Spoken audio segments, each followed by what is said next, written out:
Hello friends, എല്ലാ കൂട്ടുകാർക്കും നമ്മുടെ നാളത്തെ പ്രൊമോ റിവ്യൂയിലേക്ക് സ്വാഗതം കേട്ടോ. അങ്ങനെ കിരണും കല്യാണിയും കൂടി ചേർന്നിട്ട് വിക്രത്തിനെ കാണാൻ വേണ്ടി ഹോസ്പിറ്റലിലേക്ക് വരുന്നുണ്ട്. വിക്രം മിണ്ടാതിരിക്കുക കേട്ടോ. കിരൺ പറയണ്ടേ, എടാ നിന്നെ ഈ കിടപ്പിലുണ്ടല്ലോ, എനിക്ക് നിന്റെ കഴുത്ത് നിരിച്ച് നിന്നെ കൊല്ലാൻ പറ്റൂ, പക്ഷെ ഞാൻ അത് ചെയ്യില്ല. അതിന് ഏറ്റവും യോഗ്യതയുള്ളത് ആർക്കാണെന്നറിയോ? അതെ, ഈ നിൽക്കുന്ന കല്യാണിക്കാണ്. ഇവളുടെ ഒരു കൈക്കുള്ളോടാ നീ, പക്ഷെ ഞങ്ങളത് ചെയ്യില്ല. കാരണം നിന്നെ കൊന്നിട്ട് ജയിലിൽ പോകാനുള്ള സമയമൊന്നും ഞങ്ങൾക്കില്ലടാ. അതുകൊണ്ട് ശത്രുക്കളെ ഞങ്ങളിപ്പോൾ കൊല്ലില്ല. ഇനിയിപ്പോൾ എന്തായാലും പരോള് കഴിയാൻ നിനക്ക് 2 ആഴ്ചയല്ലേ ഉള്ളൂ. 2 ആഴ്ച നീ ഇപ്പോൾ ഹോസ്പിറ്റലിൽ കിടന്ന് കഷ്ടപ്പെടണ്ട. നിനക്ക് വലിയ കുഴപ്പമൊന്നും ഉണ്ടാവില്ലല്ലോ. നീ ജയിലിൽ തന്നെ പോയി റെസ്റ്റ് ചെയ്തു, അതാ നല്ലത്. ഞങ്ങളെ പോലീസിന് വിവരം അറിയിച്ചിട്ടുണ്ട്. നിന്നെ ഇപ്പൊ തന്നെ അവർ തൂക്കിയെടുത്തോണ്ട് പോകും എന്ന് പറയുമ്പോൾ വിക്രം ആകെ നെട്ടുവാണ്. വിക്രം പണ്ട് അതിന് ഞാൻ എന്ത് ചെയ്തു നിങ്ങൾ എന്ന് പറയാണ്. നീ ഒന്നും ചെയ്തില്ലേ? എടാ നിന്റെ വിചാരം എന്താ? നീ ചെയ്യുന്നതൊന്നും ആരും അറിയില്ലെന്നൊക്കെയാണോ? നിന്റെ ഗൂഢാലോചനയും കാര്യങ്ങളൊക്കെ ഞങ്ങൾക്ക് അറിയാടാ. നിന്നിപ്പൊ കൊണ്ടുപോകാനേ പോലീസുകാർ വരുന്നുണ്ടെന്ന് പറയുമ്പോൾ പ്രകാശന് സമാധാനം ആവാട്ടോ. പ്രകാശം പണ്ട് മക്കളെ ഒന്നിങ്ങോട്ട് വന്നേ എന്ന് പണ്ട് കിരണിനെയും കല്യാണിനെയും കൂട്ടിക്കൊണ്ട് പുറത്തേക്ക് പോവാണ്. എന്താ എന്ന് കിരൺ ചോദിക്കുകയാണ്. എന്താ മോനെ ഇപ്പൊ പോലീസ് കൊണ്ടുപോകരുത്, അവൻ 2 ആഴ്ചയല്ലേ പരോളിന് വന്നത്, അതുകൊണ്ട് അവനെ കൊണ്ടുപോലെ എന്നൊക്കെ പറയാനുണ്ട് നിങ്ങളുടെ ഉദ്ദേശം ഒന്നുണ്ടെങ്കിൽ അത് നടക്കില്ല. വിക്രം ഇവിടെ ഇരുന്നുണ്ടെങ്കിൽ ഞങ്ങൾക്കൊരു സമാധാനം ഉണ്ടാവില്ല. സമാധാനത്തോടൊന്നും പുറത്തിറങ്ങാൻ പറ്റില്ല. ഓണമൊക്കെയാണ് വരാൻ പോണത്. ഇവനെ ആലോചിച്ച് നിൽക്കാനുള്ള ഞങ്ങൾക്ക് സമയമൊന്നുമില്ല. അതുകൊണ്ട് ഇവൻ എന്തായാലും ജയിലിലേക്ക് തന്നെ പോട്ടെ എന്ന് പറയാണ്. പ്രകാശം പണ്ടട മക്കളെ ഞാൻ പറയാൻ വന്നത് അത് തന്നെയാണ്. ഇവൻ ജയിലിലേക്ക് തന്നെ പോട്ടെ. ഇവിടെ നിന്നിട്ട് എന്ത് ചെയ്യാനോ? ഒന്നില്ലെങ്കിൽ ചിലപ്പോൾ അവൻ ജയിലിലേക്ക് നിങ്ങൾ വിചാരിച്ചാൽ അവൻ ജയിലിലേക്ക് പോകും, അല്ലെങ്കിൽ എൻ്റെ കൈ കൊണ്ട് ഞാൻ അവനെ കൊല്ലും എന്ന് പറയണം. കിരൺ പറയണ്ടേ, നിങ്ങൾ ഈ പറഞ്ഞതൊക്കെ ഞങ്ങൾ വിശ്വസിക്കണമല്ലേ? എന്തായാലും നിങ്ങളടുത്തുള്ള എൻ്റെ വിശ്വാസം പോയി. പിന്നെ കല്യാണി, ഇവൾക്ക് നിങ്ങളെ മുമ്പേ കുറച്ച് മുമ്പേ നല്ല വിശ്വാസമാണല്ലോ. ആ വിശ്വാസം ഇവൾക്ക് ഇപ്പോഴും ഉണ്ട്. എനിക്ക് അച്ഛനെ വിശ്വാസമാണ്. അച്ഛൻ രാഹുൽ അങ്കിളുടെ കൂടെ നിന്ന് കിരണേട്ടൻ്റെ അങ്കിൾ ഉണ്ടല്ലോ, അങ്കിളുടെ കൂടെ കൂടിയത് അയാളുടെ നീക്കങ്ങൾ അറിയാനെന്ന് ഞങ്ങൾക്ക് നന്നായിട്ട് അറിയാം. അതുപോലെ തന്നെയാണ് വിക്രത്തിന്റെ കൂടെ കൂടിയെന്നും എനിക്കറിയാം. പക്ഷെ ഇനി മറ്റൊരാരും അച്ഛനെ വിശ്വസിക്കില്ല അച്ഛാ. അതുകൊണ്ട് കാർത്തിക ചേച്ചി കാദംബരി ചേച്ചിയൊന്നും അച്ഛനടുത്ത് ഇനി വരാൻ ചാൻസ് ഇല്ല എന്ന് പറയാണ്. മക്കളെ പ്ലീസ്, ഓണത്തിന് ഞാൻ പറഞ്ഞ പോലെ ഒന്ന് ഞങ്ങൾക്ക് ഒരുമിച്ച് കൂടണമെന്ന് പറയാണ്. ഞാൻ നോക്കട്ടെ അച്ഛൻ എന്നൊക്കെ കല്യാണി പറയണ്ടേ. എന്തായാലും അവനെ കൊണ്ടുപോകാൻ വേണ്ടി ഇപ്പോൾ പോലീസുകാർ വരും. അച്ഛനിവിടെ നിൽക്ക്, അവനെ പോലീസ് ജീപ്പിൽ കൊണ്ടുവന്നത് കാണണം മോളെ. എനിക്ക് കണ്ണ് നിറയെ കാണണം, എങ്കിലും എനിക്ക് സമാധാനത്തോടെ വീട്ടിൽ പോയിട്ട് കിടന്ന് ഉറങ്ങാൻ പറ്റുള്ളൂ. അവൻ ജയിലിൽ കിടക്കണേ നല്ലത്. ശരിക്കും അവൻ ജീവിച്ചിരിക്കാൻ പോലും അർഹതയില്ല. നിങ്ങളുടെയൊക്കെ ഒരു ഔദാര്യം കൊണ്ട് മാത്രമാണ് അവൻ ജീവനോടെ ഇപ്പോഴും ഇരിക്കണത്, അല്ലെങ്കിൽ അവൻ ജീവിക്കാൻ പോലും അർഹതയില്ലാത്തവനാണ് അവൻ എന്നൊക്കെ പറയുമ്പോൾ കിരൺ പറയുന്നുണ്ട്, അവൻ ജീവനോടെ ഇരിക്കാൻ അർഹതയില്ലാത്തത് ആര് കാരണമാണ്? നിങ്ങൾ കാരണമാണ്. അവൻ ജനിച്ചപ്പോൾ മോശപ്പെട്ട സ്വഭാവമായിട്ടൊന്നല്ല അവൻ ജനിച്ചത്. അവന്റെ സാഹചര്യവും നിങ്ങളുമാണ് അവനെ മോശപ്പെട്ടവനാക്കിയത്. ഒരാൾ മോശപ്പെട്ട് ജനിക്കുന്നില്ലടോ. നിങ്ങൾ അവനെ വളർത്തിയത് ആ രീതിയിലാണ്. തൻ്റെ അമ്മ തമിഴ്നാട്ടിൽ പോയപ്പോഴേക്കും, അമ്മൂമ്മ തമിഴ്നാട്ടിലായിരുന്നു, അവിടുത്തെ ആചാരം പെണ്ണുങ്ങൾ ജനിക്കുന്നത് മോശമാണ്, പെണ്ണുങ്ങൾ ജനിച്ചാൽ കുലം മുടിയും എന്നൊക്കെ പറഞ്ഞിട്ടാണ്. അവരുടെ മനസ്സിൽ പെണ്ണായിട്ട് പോലും പെണ്ണുങ്ങളെ കുറിച്ച് ഭയങ്കര ചീത്തമായിട്ടുള്ള ഒരു കാഴ്ചപ്പാടായിരുന്നു. അതേ കാഴ്ചപ്പാട് നിങ്ങളുടെ മനസ്സിലേക്ക് അവർ കുത്തിവെച്ചു. നിങ്ങൾക്കും അങ്ങനെ തന്നെയായി. പെണ്ണുങ്ങൾ വെച്ചാൽ കുലമുടിയും ആണുങ്ങളാണ് രാജകുമാരന്മാരുടെ മനസ്സായിരുന്നു നിങ്ങൾക്കും. അത് നിങ്ങളുടെ മകന്റെ അല്ലെങ്കിൽ നിങ്ങൾ പകർത്തി കൊടുത്തു. സത്യം പറഞ്ഞാൽ അവനും അവരും ഇതുണ്ട്, പെണ്ണുങ്ങൾക്കൊരു ഇഷ്ടക്കുറവും കാര്യങ്ങളൊക്കെ ഉണ്ട്. പെണ്ണുങ്ങളുടെ സ്വത്തും സ്വർണവും മാത്രം മതി അവന്. അതുകൊണ്ടാണല്ലോ എൻ്റെ സോണിനെയും അവൻ പറ്റിച്ചത്. മക്കളെ അതൊക്കെ കഴിഞ്ഞ കാര്യമല്ലേ, ഇനി അതൊന്നും പറയില്ല. അതൊക്കെ പറയുമ്പോൾ എനിക്ക് വരാത്ത വിഷമം തോന്നുന്നുണ്ടെന്ന് പറയുമ്പോൾ കല്യാണി പറയണ്ട, അതേ കിരണേട്ട അതൊക്കെ കഴിഞ്ഞില്ലേ, എപ്പോഴും എന്തായാലും വിക്രത്തിനെ കൊണ്ടുപോകുമല്ലോ, അതോടുകൂടി തന്നെ സമാധാനമായി എന്ന് പറയാണ്. അങ്ങനെ അവർ സംസാരിച്ചുകൊണ്ടിരിക്കെ തന്നെ അവിടെയൊക്കെ പോലീസ് വണ്ടി വരുവാണ്. വിക്രത്തിനോട് പറയണ്ടടാ, നിനക്ക് ആകെ 2 ആഴ്ച പരോള് കിട്ടിയത്, മാനവ മര്യാദയ്ക്ക് ഇരുന്ന് നിന്നുകൂടിടാ നിനക്ക്.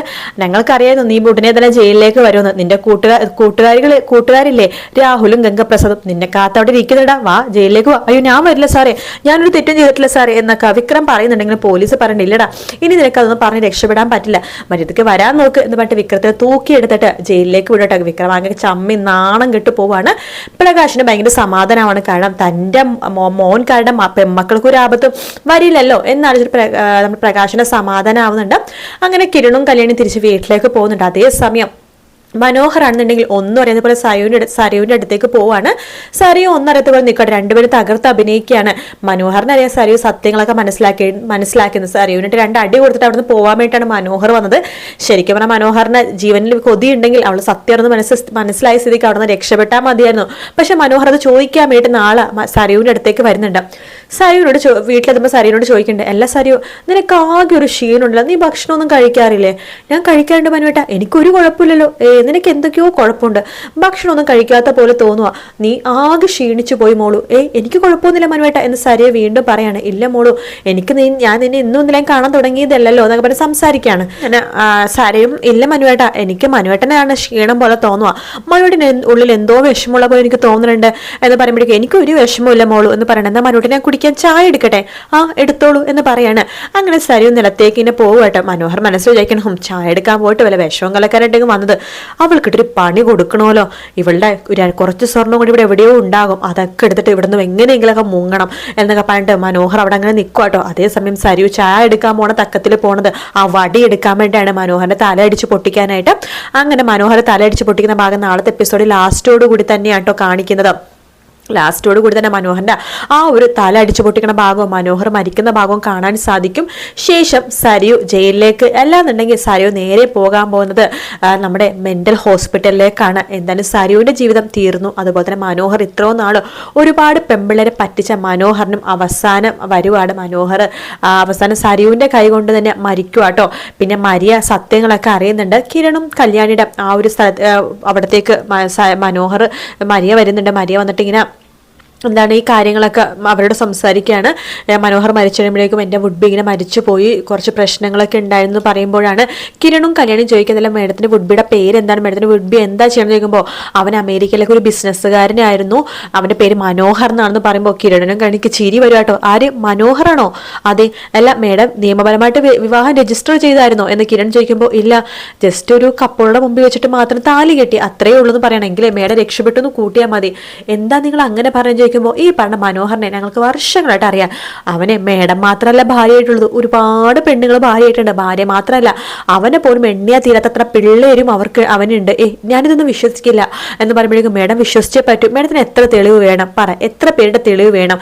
അവനെ കല്യാണം കഴിച്ച ഒരു 5 പെണ്ണുങ്ങൾ ഞങ്ങളുടെ ഈ നാട്ടിൽ തന്നെ ഉണ്ട്. അവരെ 5 പേരെ മേഡത്തിന് മുമ്പിൽ കൊണ്ട് നിർത്തട്ടെ. അല്ലെന്നുണ്ടെങ്കിൽ അവരുടെ ഞാൻ വേണമെങ്കിൽ ഫോം വിളിച്ച് കാണിച്ചുതരാം, അല്ലെങ്കിൽ കല്യാണ ഫോട്ടോ കാണിച്ചുതരാം, വീഡിയോ അടക്കം കല്യാണ ഫോട്ടോ ഉണ്ടെന്നൊക്കെ പറഞ്ഞിട്ട് മനോഹറിനെ കുറിച്ചുള്ള എല്ലാ സത്യങ്ങളും പറയാണ്. ആ സമയത്ത് മരിയ മനസ്സിലാക്കാണ് ഈശ്വരൻ അപ്പം ഞാൻ ഇത്രയും വലിയ ഫ്രോഡിന്റെ കയ്യിൽ നിന്ന് രക്ഷപ്പെടുവാണല്ലോ ചെയ്തതെന്ന് വിചാരിക്കുന്നുണ്ട്. ഷാരിയാണെങ്കിൽ തനിച്ചായി പോവാണ്. കാരണം സരിയുവിന് ജയിലിലേക്കാണ്. മനോഹർ മരിച്ചു, തന്റെ ഭർത്താവ് രാഹുലും ജയിലിലേക്കാണ്. മരിച്ചാലോ എന്ന് വിചാരിക്കുന്നുണ്ട് ഷാരി. പക്ഷെ ഷാരി മരിക്കുമെന്നില്ല കേട്ടോ. ഷാരിനെ കൂട്ടിക്കൊണ്ടു പോണത് വേറെ ആരുമല്ല, രൂപയും ചന്ദ്രസേനനും കൂടിയിട്ടാണ്. രൂപയുടെ വീട്ടിൽ ഒരു വേലക്കാരത്തിയായിട്ട് നിൽക്കാന്ന് പറയുന്നുണ്ടെങ്കിൽ രൂപ വേണ്ടയിടത്തി ഞാനാണ് നിങ്ങളെ സെലക്ട് ചെയ്തത്, എൻ്റെ ചേട്ടൻ എന്ന് പറഞ്ഞ ദുഷ്ടനെ വേണ്ടി നിങ്ങളെ കണ്ടപ്പോൾ നിങ്ങളൊരു ചെറിയൊരു വീട്ടിലെ ഒരു പെൺകുട്ടിയായിരുന്നു, പണവും സ്വർണ്ണവും ഒന്നും ഇല്ലാത്ത, പക്ഷെ എനിക്ക് നിങ്ങളെ വല്ലാത്തൊരു ഇഷ്ടം ഉണ്ടായിരുന്നു. അതുകൊണ്ടാണ് ഞാനാണ് എൻ്റെ ചേട്ടൻ എന്ന് പറഞ്ഞ ചെകുത്താനോട് പറഞ്ഞിട്ട് നിങ്ങളായിട്ടുള്ള വിവാഹം കഴിപ്പിച്ചത്. ശരിക്കും പറഞ്ഞാൽ ആദ്യമൊക്കെ നിങ്ങൾ ഭയങ്കര പാവമായിരുന്നു, ഞങ്ങൾ ഭയങ്കര സ്നേഹത്തിലായിരുന്നു. എടുത്തേക്ക് അതൊക്കെ ഓർമ്മയുണ്ടോ? സരിയു ജനിച്ച് കിരണ് കല്യാണം ഉറപ്പിക്കാം എന്നൊക്കെ പറഞ്ഞ് ആയപ്പോഴേക്കാണ് നിങ്ങളുടെ മനസ്സിലേക്കും എൻ്റെ ചേട്ടൻ എന്ന് പറഞ്ഞ ചെകുത്താൻ വിഷം കുത്തിച്ചു തുടങ്ങിയത്. പണം പണം പണമെന്ന്. അവസാനം ഇപ്പം എന്തായി എടുത്തി എന്നൊക്കെ പറഞ്ഞ് ഷാരിനെ ഇങ്ങനെ ഉപദേശിക്കണൊക്കെ ഉണ്ട്. ഷാരിനെ കൂടെ കൂട്ടുന്നുണ്ട് നമ്മുടെ രൂപയും ചന്ദ്രസേനും കൂടിയിട്ട്. എന്തായാലും നല്ല അടിപൊളിയായിട്ടുള്ള ഭാഗങ്ങൾ തന്നെയാണ് കേട്ടോ ഇനി വരാൻ പോകുന്നത്. വീഡിയോ ഇഷ്ടപ്പെട്ടാൽ ലൈക്ക് ചെയ്യുക, സബ്സ്ക്രൈബ് ചെയ്യുക, കമൻറ്റ് ചെയ്യുക. മറ്റൊരു വീഡിയോ കാണാം. Take care, bye bye.